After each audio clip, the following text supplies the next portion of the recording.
রোডম্যাপে দেশের পোশাক খাত ক্ষতিগ্রস্ত হবে না, যুক্তরাষ্ট্রের সঙ্গে সরাসরি কথা বলেন ডক্টর ইউনূস। আমদানি বাড়াতে উদ্যোগ। প্রধান উপদেষ্টা নিজেই যুক্তরাষ্ট্র প্রশাসনের সাথে সংযুক্ত হবেন এই বিষয়ে আমাদের অবস্থানকে তুলে ধরার জন্য। শেখ হাসিনার মানবতা বিরোধী অপরাধ মামলার অগ্রগতি নেই, অভিযোগ বিএনপি। ডিসেম্বরের মধ্যে নির্বাচনের দাবিতে একমত হেফাজত। আমাদের জোরালো দাবি, মাননীয় প্রধান উপদেষ্টা অতি অবশ্যই খুব দ্রুত নির্বাচনের রোডম্যাপ দিবেন, যাতে ডিসেম্বরের মধ্যে জাতীয় সংসদ নির্বাচন অনুষ্ঠান করা যায়। ঢাকা আসছে আইএমএফ এর প্রতিনিধি দল, ঋণের বাকি অর্থ ছাড়ে হবে শর্ত পর্যালোচনা, বাস্তবতা মেনে সমঝোতার পরামর্শ। ভাগাড়ের বর্জ্যের গন্ধ আর ধোঁয়ায় অসুস্থ হচ্ছে মানুষ, দ্রুত ব্যবস্থার দাবি, ময়লা পুড়িয়ে দূষণ বন্ধের নির্দেশ উপদেষ্টার। ঈদ উদযাপন শেষে কর্মস্থলে ফিরছে মানুষ, বাস ট্রেন ও নৌপথে চাপ থাকলেও নেই ভোগান্তি, স্বস্তির যাত্রায় খুশি যাত্রীরা। এবং শিলিগুড়ি করিডোরে ব্যাপক নিরাপত্তা জোরদার নয়াদিল্লির, অত্যাধুনিক যুদ্ধাস্ত্র মোতায়েন ইন্ডিয়া ট্যুরের প্রতিবেদন।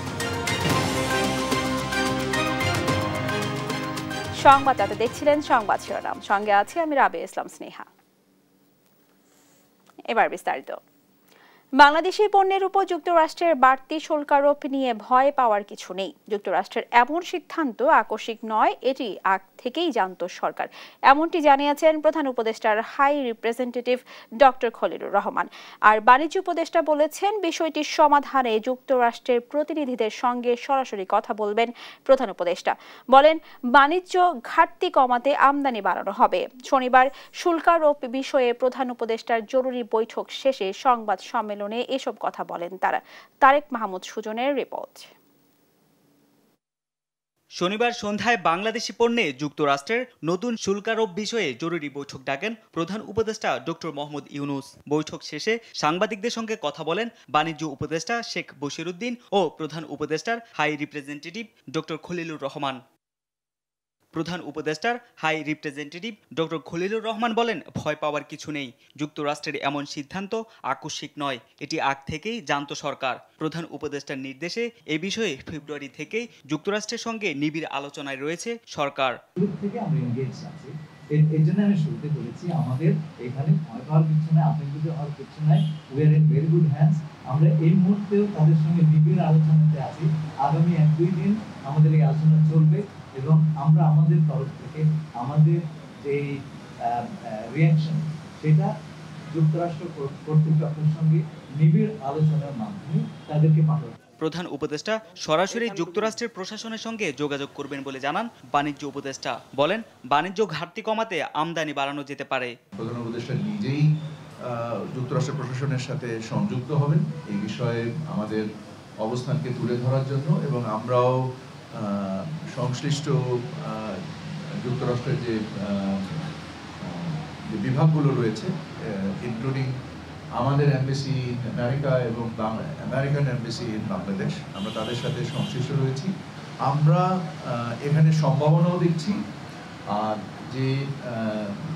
যে সম্ভাবনার বিপরীত যে বিষয়গুলো রয়েছে আমরা সেইগুলোকে সাম্যকভাবে উপলব্ধি করে বাণিজ্য ঘাটতি কমিয়ে এনে আমরা আশা করছি যে তুলনামূলকভাবে আমরা আমাদের প্রতিযোগী দেশের থেকে একটা ভালো অবস্থানে যাওয়ার প্রচেষ্টায় রত আছি।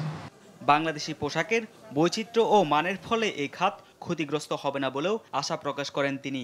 আমাদের পণ্যের বৈচিত্র্য ইন্ডিয়া এবং পাকিস্তানের থেকে রপ্তানি মানে অ্যাপারেল সেক্টরে অনেক বেশি ডাইভার্সিফাই, এবং আমাদের যে শিল্পের যে অবয়ব বা স্পেকট্রাম এটা ইন্ডিয়া পাকিস্তানের থেকে অনেক বেশি ম্যাচিওর।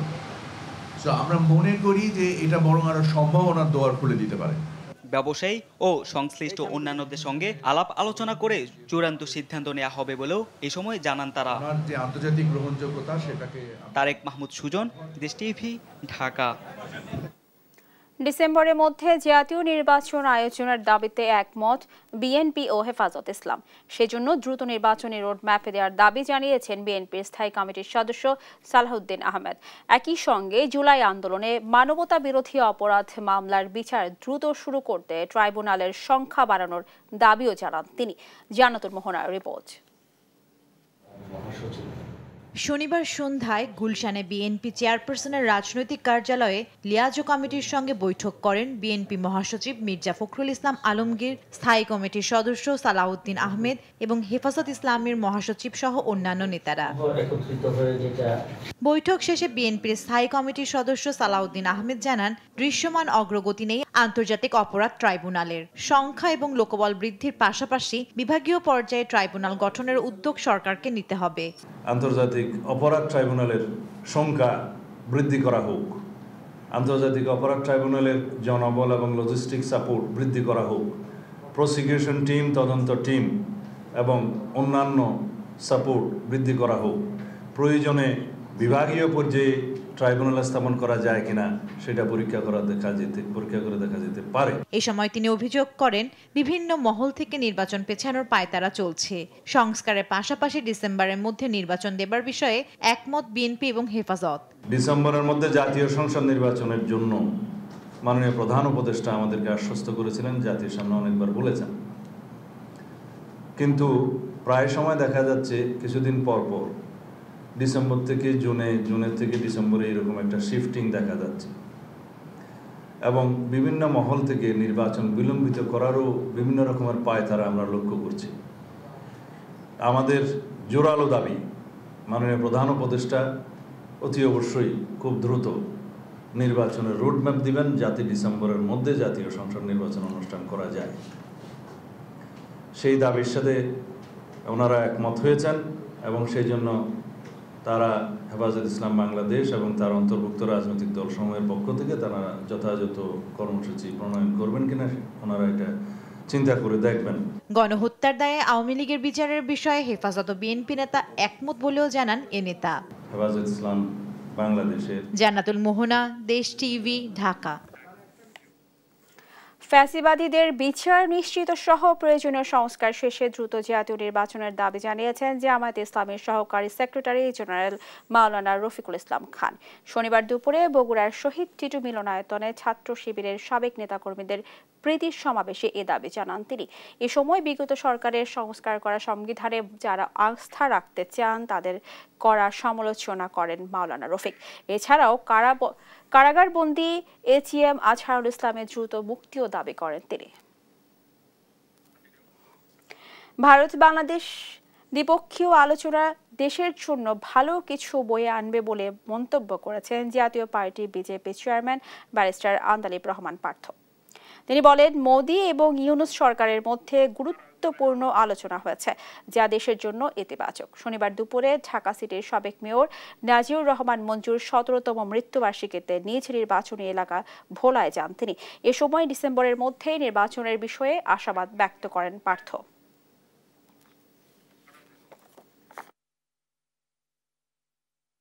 আমরা প্রথম দিন থেকেই বলে আসছি যে সংস্কার প্রয়োজন, তবে বড় সংস্কারগুলি আমি মনে করি যাতে করে জনগণের প্রতিনিধি যারা তাদের মাধ্যমেই হয়। তো আমরা সেভাবেই ইউনূস সাহেবকে সাহায্য করে যাচ্ছি এবং বা তার পাশে আছি এবং ইউনূস সাহেব বারবারই বলছেন, আমরা শুনছি যে ডিসেম্বরে হবে কিংবা ডিসেম্বর থেকে জুনের মধ্যে হবেন যদি বড় বড় রাজনৈতিক দলদের সাথে একমত হয়। তো আমি এটা বিশ্বাস করতে চাই যে নির্বাচন ডিসেম্বর মাসেই হবে। $470 কোটি ঋণ কর্মসূচির আওতায় চতুর্থ ও পঞ্চম কিস্তির অর্থ ছাড়ের পূর্ব শর্ত পর্যালোচনায় ঢাকা আসছে IMF এর প্রতিনিধি দল। 2 সপ্তাহের সফরে ঋণের শর্ত পর্যালোচনা সহ সরকারি বিভিন্ন দপ্তরের সঙ্গে ধারাবাহিক বৈঠক করবে দলটি। এর আগে ঋণের অর্থ পূরণ না হওয়ায় পিছিয়ে যায় চতুর্থ কিস্তি ছাড়। বিশেষজ্ঞরা বলছেন, বর্তমান অর্থনৈতিক ব্যবস্থা বিবেচনায় কঠিন 4 শর্ত পূরণ সম্ভব নয়। তাই অনিশ্চয়তা থাকলেও আলাপ আলোচনার মাধ্যমে অর্থ ছাড়ের বিষয়ে আশাবাদী বিশ্লেষকরা। আলিমুজ্জামান সাফওয়ানের রিপোর্ট। 2023 সালের 30 জানুয়ারি আন্তর্জাতিক মুদ্রা তহবিল IMF এর সঙ্গে $470 কোটি মার্কিন ঋণ চুক্তি করে তৎকালীন সরকার। 3 কিস্তিতে মোট ঋণের $231 কোটি বাংলাদেশ পেলেও শর্ত পূরণ না হওয়ায় চতুর্থ কিস্তি আটকে দেয় সংস্থাটি। সময় হয়েছে পঞ্চম কিস্তি ছাড়েরও। এমন পরিস্থিতিতে বাকি $239 কোটি ছাড় ও শর্ত পর্যালোচনায় IMF। বাংলাদেশের বর্তমান অর্থনীতি ট্রাম্প প্রশাসনের শুল্ক আরোপ ও ইসরায়েল যুদ্ধ বিবেচনায় IMF এর ঋণ প্রাসঙ্গিক হলেও সংস্থাটির দেওয়া শর্ত এই মুহূর্তে পূরণ করা সম্ভব নয় বলছেন বিশেষজ্ঞরা। আগামী 1-2 বছরের মধ্যে আসলে এই এত বড় সংস্কার, যে 4টা সংস্কার, সেটা আসলে করা সম্ভব নয় এবং এর জন্য আসলে সময় দিতে হবে। যদি বৈদেশিক মুদ্রা রিজার্ভের কথা বলেন, যে পরিমাণ চাপে ছিল সেই চাপটুকু আমি বলবো না নেই, চাপটুকু কমেছে। রপ্তানি আয়ে যে আমাদের ভাটা পড়ছিল, অর্থাৎ আমি বলবো ভাটা বলতে হচ্ছে প্রবৃদ্ধি স্লথ হচ্ছিল, সেটাও কিন্তু জোরালো হচ্ছে এবং সেটা 10% মতো প্রবৃদ্ধি অর্জন করতে সক্ষম হচ্ছে। এই দুটো কারণেই কিন্তু আমরা বৈদেশিক মুদ্রা রিজার্ভের ক্ষেত্রে একটা স্বস্তিদায়ক অবস্থার মধ্যে ফিরতে পারছি। মুদ্রা বিনিময় হার বাজার ভিত্তিক করা মোট জিডিপির 0.5% হারে বাড়তি রাজস্ব আদায় ও রাজস্ব নীতি থেকে রাজস্ব প্রশাসনকে আলাদা করা সহ IMF এর সব শর্ত পূরণ করলে মূল্যস্ফীতি বাড়বে বলে মনে করছেন তারা। আমাদের রিজার্ভটাকে, বিশেষ করে নেট রিজার্ভকে যদি 35 থেকে 40 বিলিয়ন ডলার নিতে পারি, তাহলে সেক্ষেত্রে তখন আমরা বাজারের উপরে হয়তো বিনিময় হার ছেড়ে দেওয়ার কথা চিন্তা করতে পারি। NBR বাইফার্কেশন আদৌ দরকার আছে না সেটাও দেখতে হবে, কারণ NBR যদি ফুল অটোমেশন হয় তাহলে তো ওইদিকে আমাদের যেতে হবে না। ট্যাক্স রেভিনিউ বাড়ানোর কথা এই মুহূর্তে আসলে আমরা চিন্তাও করতে পারছি না, তার কারণ বিশ্ব বাণিজ্যের ক্ষেত্রে একটা সংকট আছে, আমাদের দেশের ভিতরে ব্যবসা বাণিজ্য অনেকটা সংকুচিত হয়েছে। তো এই অবস্থায় অতিরিক্ত রাজস্ব আদায় করার কোনো উদ্যোগ গ্রহণ করলে সেটা আসলে হিতে বিপরীত হতে পারে। তবে বর্তমান পরিস্থিতি বিবেচনায় IMF এর সঙ্গে সমঝোতার ভিত্তিতে ঋণের বাকি অর্থ ছাড় সম্ভব বলেও জানান তিনি। আমরা যদি আলাপ আলোচনা টেবিলে বাংলাদেশ ব্যাংকের গভর্নরকে নিয়ে আসতে পারি, তাহলে সেক্ষেত্রে আমি মনে করি যে সমস্যার অনেক ক্ষেত্রে সমাধান সম্ভব এবং আরও অন্যান্যভাবে আসলে বাংলাদেশের পরিস্থিতি তুলে ধরতে পারি, যে সংস্কার কার্যক্রমে তাদের সহায়তা চাইতে পারি। এইভাবে করে আসলে তাদের কাছ থেকে সময় চাইতে হবে, আমরা পূরণ করতে পারবো আস্তে আস্তে, কিন্তু আমাদেরকে সময় দিতে হবে। আর এসব বিষয়ে বাংলাদেশের বিভিন্ন সরকারি দপ্তরের সঙ্গে টানা 2 সপ্তাহ ধারাবাহিক বৈঠক করবে IMF এর প্রতিনিধি দল। আলিমুজ্জামান সাফওয়ান, দেশ টিভি, ঢাকা। দর্শক, রাজধানীর শাহবাগে ফুলের দোকানে আগুন লেগেছে। নিয়ন্ত্রণে কাজ করছে ফায়ার সার্ভিসের 5টি ইউনিট। বিস্তারিত জানাতে সরাসরি যুক্ত হচ্ছেন আমাদের সহকর্মী এনআই নাহিদ। নাহিদ, আপনি নিশ্চয়ই আমাকে শুনতে পাচ্ছেন। নাহিদ, আগুন কি নিয়ন্ত্রণে এসেছে? সূত্রপাত কোত্থেকে হয়েছে জানতে পেরেছেন কিনা, এবং সেই সাথে জানাবেন ফায়ার সার্ভিস কর্মীরা কি বলছেন? ধন্যবাদ স্নেহা। যেমনটি আপনি বলছেন, এই মুহূর্তে আমি আছি শাহবাগে। আপনি জানেন যে রাত 10টার দিকে এখানে যে ফুলের দোকানগুলো, এখানে কিন্তু অগ্নিকাণ্ডের ঘটনা ঘটেছে এবং এই অগ্নিকাণ্ড নিয়ন্ত্রণে ফায়ার সার্ভিসের প্রথমে 1টি ইউনিট, পরে পরপর 5টি ইউনিট এসে কাজ করে যাচ্ছে এবং সার্বিকভাবে এই মুহূর্তে আগুন নিয়ন্ত্রণে এনেছে। কিন্তু ধারণা করা হচ্ছে ফুলের দোকানে থাকা গ্যাস সিলিন্ডার থেকে লিকেজ হয়ে আগুনের সূত্রপাত। আনুষ্ঠানিকভাবে এখনো ফায়ার সার্ভিসের কোনো কর্মকর্তা আমাদের সঙ্গে কথা বলেনি, তো তারা কিন্তু এখনো নিরবিচ্ছিন্নভাবে, আমরা যদি দেখাতে চাই দেখতে পাবেন যে তারা কিন্তু নিরবিচ্ছিন্নভাবে এখনো আগুন নিয়ন্ত্রণে কাজ করেছে। আর পরিস্থিতি নিয়ন্ত্রণে আনতে কিন্তু এই মুহূর্তে সেনাবাহিনী এখানে এসেছে। তারা নিশ্চিদ্র নিরাপত্তা ব্যবস্থায় তাদের তদারকিতে আগুন নিয়ন্ত্রণে আনার সহযোগিতা করছে এবং কৌতূহলী জনতা সহ গণমাধ্যমকে কিন্তু কাছাকাছি যেতে দিচ্ছে না। ধারণা করা হচ্ছে আরো অনেকগুলো গ্যাস সিলিন্ডার থাকার কারণে যে কোনো সময় বিস্ফোরণ ঘটতে পারে, সেই নিরাপত্তা ব্যবস্থা নিশ্চিত করতে এবং উদ্ধার কার্যে কোনো রকম বিঘ্ন না ঘটানোর জন্য ওনারা সার্বিকভাবে কাজ করে যাচ্ছেন। তো এখনো পর্যন্ত ধারণা করা হচ্ছে যে গ্যাস সিলিন্ডারের লিকেজ থেকে আগুনের সূত্রপাত। তো সম্পূর্ণ আগুন নিয়ন্ত্রণে আনার পর ফায়ার সার্ভিসের কোনো কর্মকর্তা যখন আমাদের সঙ্গে ব্রিফ করবে, তখন হয়তো বা আমরা এই ব্যাপারটি নিয়ে আরো বেশি জানাতে পারবো। তবে প্রাথমিকভাবে এখনো কোনো প্রাণহানি ঘটেনি, তো হতাহত হয়নি। তবে টিন শেড থাকার কারণে মালামালের প্রচুর ক্ষয়ক্ষতি হয়েছে। ফায়ার সার্ভিস এখন অগ্নি নির্বাপন কারণ আগুন নেভাতে পানি দিয়ে যাচ্ছে এবং সেনাবাহিনীর সার্বিক তত্ত্বাবধানে উদ্ধার কার্যক্রম এবং আগুন নেভানোর কার্যক্রম চলছে। তো এই ছিল আমার কাছে শাহবাগ থেকে সবশেষ। নাহিদ, আপনাকে ধন্যবাদ। দর্শক, আমরা শুনছিলাম রাজধানীর শাহবাগে ফুলের দোকানে আগুন লেগেছে। সরাসরি শুনছিলাম সেইখানকার সর্বশেষ পরিস্থিতি। বর্জ্যের গন্ধ আর ধোঁয়ায় সিটি কর্পোরেশনের ময়লার ভাগাড় এলাকার মানুষের অসুস্থতা যেন কাটে না। তাই জনস্বাস্থ্য রক্ষায় দ্রুত পদক্ষেপ নেওয়ার দাবি স্থানীয়দের। শনিবার মাতুয়াইল স্যানিটারি ল্যান্ডফিল পরিদর্শনে গেলে পরিবেশ উপদেষ্টার কাছে এই দাবি জানায় তারা। এ বিষয়ে ব্যবস্থা নেওয়ার আশ্বাস দিয়ে উপদেষ্টা বলেন, সীসা বের করতে ব্যাটারি পুড়িয়ে কেউ পরিবেশ দূষণ করলে কঠোর ব্যবস্থা নেওয়া হবে। হাসান মাহমুদের রিপোর্ট। মাতুয়াইল ল্যান্ডফিল যেন ময়লা আবর্জনার পাহাড়। বিভিন্ন জায়গা থেকে উঠছে ধোঁয়া, বাতাসে ভাসছে উৎকট গন্ধ। তীব্র দুর্গন্ধ আর ধোঁয়ায় পুরো এলাকাতেই যেন অস্বাস্থ্যকর পরিবেশ, সঙ্গে যোগ হয়েছে আশপাশের বেশ কিছু কারখানার কালো ধোঁয়া। পুরো এলাকার পরিস্থিতি দেখতে বৃহস্পতিবার ল্যান্ডফিল পরিদর্শন করেন পরিবেশ উপদেষ্টা সৈয়দা রিজওয়ানা হাসান। এ সময় স্থানীয়রা অভিযোগ করেন, ময়লার পরিমাণ কমাতে পরিকল্পিতভাবে আগুন লাগায় সিটি কর্পোরেশনের কর্মীরা। একই সঙ্গে স্থানীয় কিছু কারখানার ধোঁয়ায় জনস্বাস্থ্য হুমকির মুখে বলে অভিযোগ করেন তারা। 10 বছর ধরে জ্বালাইতেছে 2টা রুলিং মিল, এমন ভাবে ধোঁয়া ছাড়ে যে আমাদের লাগে প্রতিদিন বৃষ্টি হয়। তবে আগুন দেওয়ার অভিযোগ অস্বীকার করেন ডিএনসিসির প্রধান বর্জ্য ব্যবস্থাপনা কর্মকর্তা। জানান, ফায়ার সার্ভিসের সঙ্গে বেসরকারি কোম্পানির সহযোগিতায় আগুন নেভাতে কাজ করছেন তারা। আমাদের ক্লোজ মনিটরিং এটা আছে আপনাকে, এবং আপনাদের কিভাবে দুর্ভোগ কমানো যায় ইনশাআল্লাহ আমরা সেইটা কমানোর জন্য প্রচন্ড সচেষ্ট আছে। ল্যান্ডফিল এলাকায় কিভাবে বায়ু দূষণ কমানো যায় সে ব্যাপারে দ্রুত পদক্ষেপ নেওয়া হচ্ছে বলে জানান পরিবেশ উপদেষ্টা। আবার যখন যদি পোড়াবার ধৃষ্টতা দেখায় আবার জানাবেন, আপনাদের তো ওর নাম্বার আছেই, যে ম্যাজিস্ট্রেট এসেছিল তাকে ফোন করবেন, আবার এসে বন্ধ করা হবে। এবং যারা করে সে সমস্ত কারখানার আমরা দরকার হলে মালিকদেরকে ধরব। এদিকে বর্জ্য ব্যবহার করে বিদ্যুৎ উৎপাদনের বিষয়ে পরিবেশ অধিদপ্তরের সঙ্গে কাজ করা হচ্ছে বলে জানান উত্তর সিটি কর্পোরেশনের প্রশাসক। ওয়েস্ট টু এনার্জি সারা বাংলাদেশে 3টি সিটি কর্পোরেশনে অলরেডি এগ্রিমেন্ট হয়েছে। একটি হচ্ছে ঢাকা উত্তর সিটি কর্পোরেশন ল্যান্ডফিলের জায়গায়, আরেকটি খুলনাতে আলোচনা করা হয়েছে এবং একটা এগ্রিমেন্ট হয়েছে, আর তৃতীয়টি হচ্ছে গাজীপুরে। পরে স্থানীয় কয়েকটি স্টিল মিল কারখানা ঘুরে দেখেন উপদেষ্টা। পরিবেশ ছাড়পত্রের বাইরে কোনো কার্যক্রম চালালে দ্রুত ব্যবস্থা নেওয়ার কথা জানান তিনি। হাসান মাহমুদ, দেশ টিভি, ঢাকা। ঈদ উল ফিতরের দীর্ঘ ছুটি কাটিয়ে ঢাকায় ফিরছে কর্মজীবী মানুষ। সড়ক, রেল ও নৌপথে রয়েছে যাত্রীর ভিড়। এতে চাপ থাকলেও নেই তেমন কোনো ভোগান্তি। স্বস্তিতে কর্মস্থলে ফিরতে পেরে খুশি যাত্রীরা। আলী আক্কাস আকাশের প্রতিবেদন। ঈদ যাত্রার কথা ভাবলে চোখের সামনে ভেসে ওঠে বাস, ট্রেনে উপচে পড়া ভিড়, ফেরার পথেও অন্তহীন ভোগান্তি।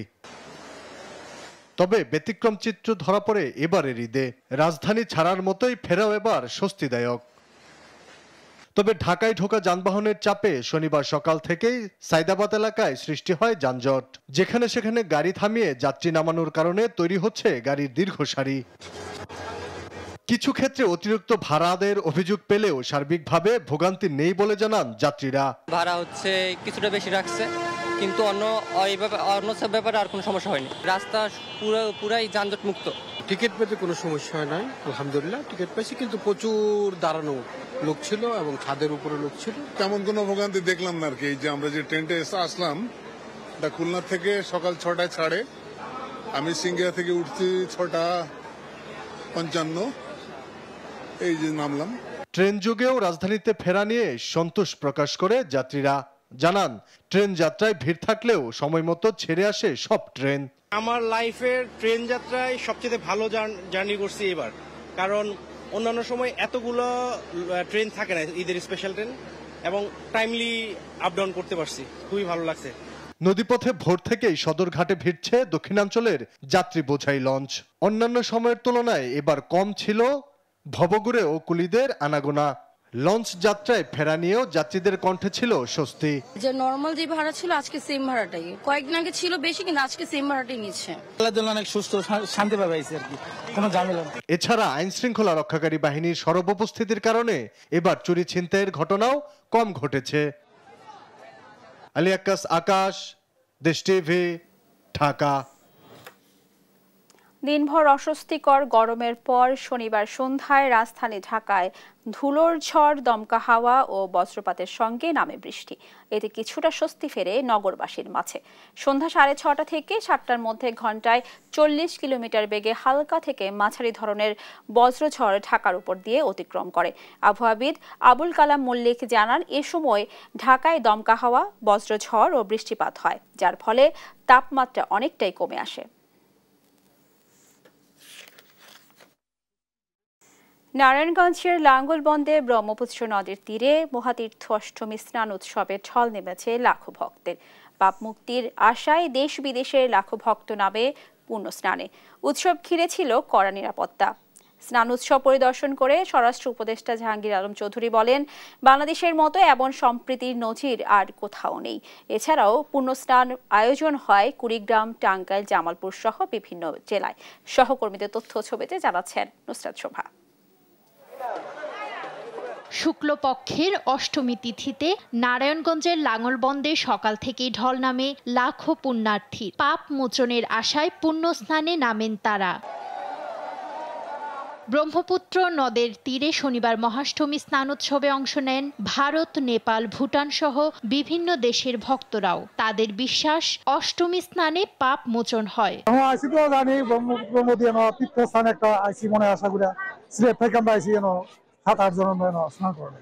স্নান করে প্রার্থনা করছি ভগবানের কাছে সবাই যেন সুখে থাকে, আমরা হিন্দু সম্প্রদায়ের লোক, সনাতন ধর্মাবলম্বী লোক সবাই যেন শান্তিতে থাকে, এটি আমাদের কামনা। লাভ হয়, এর জন্য আমরা সবাই এখানে এই বছর এই লগ্নে এসে এই স্নানটা করা হয় এখানে।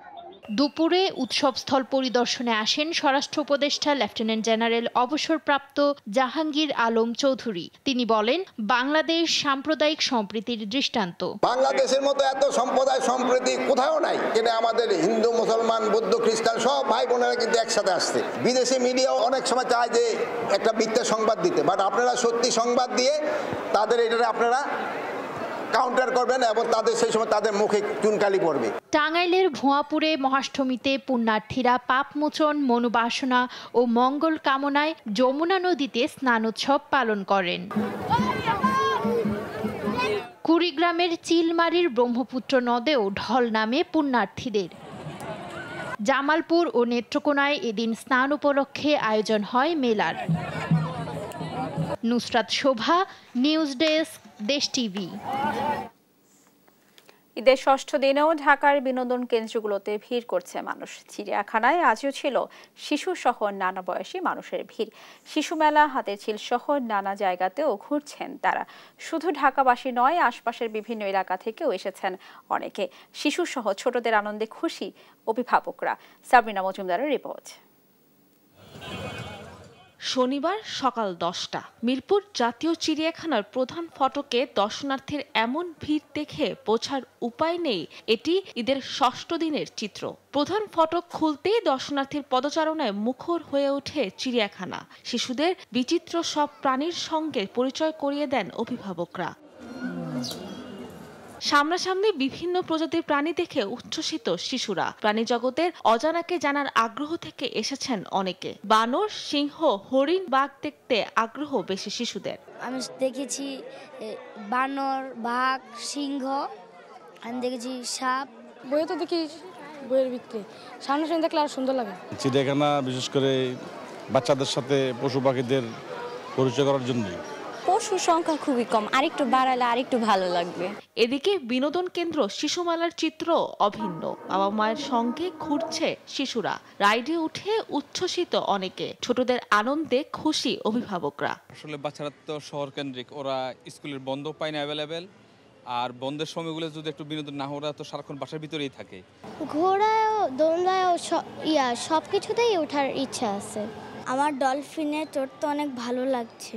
পরন্ত বিকেলে সবুজের সান্নিধ্যে প্রিয়জনের সঙ্গে মনোরম সময় কাটাতে অনেকেই ভিড় করছেন রাজধানীর হাতির ঝিলে।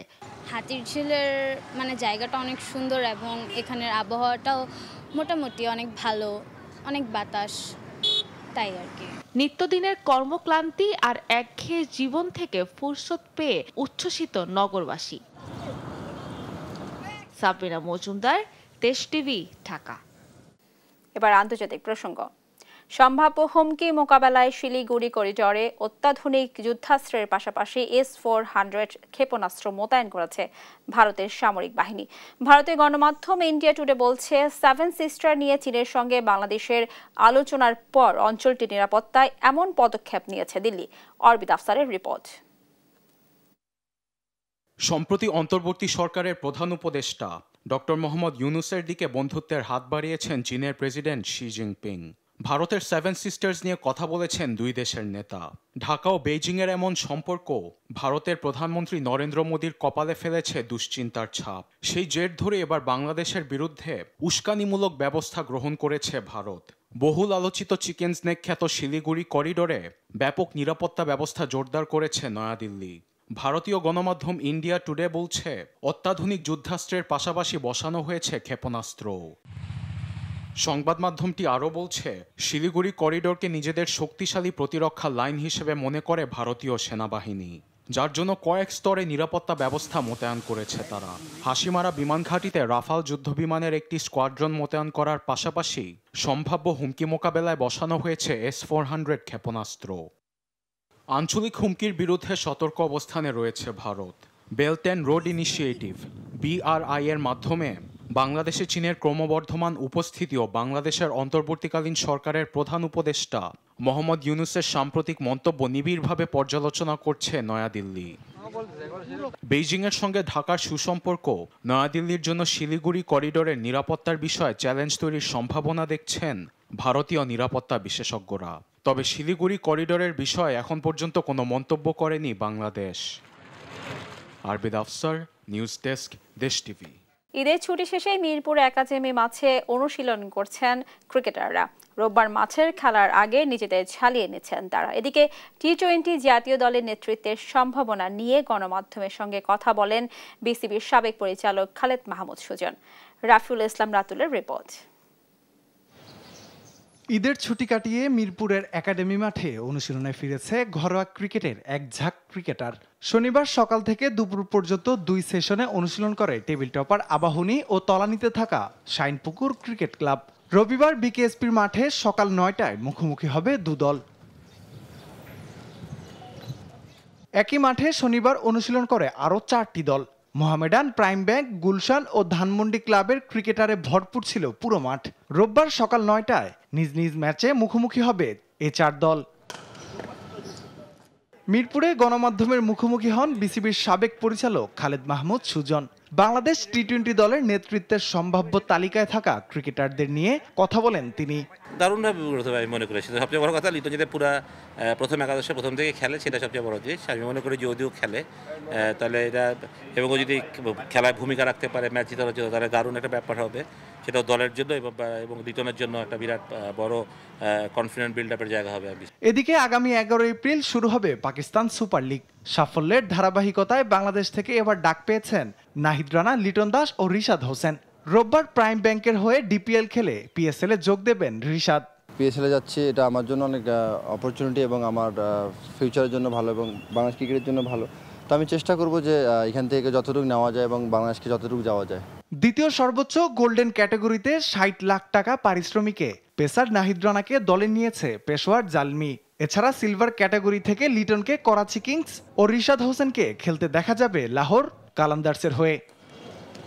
রাফিউল ইসলাম রাতুল, দেশ টিভি, ঢাকা।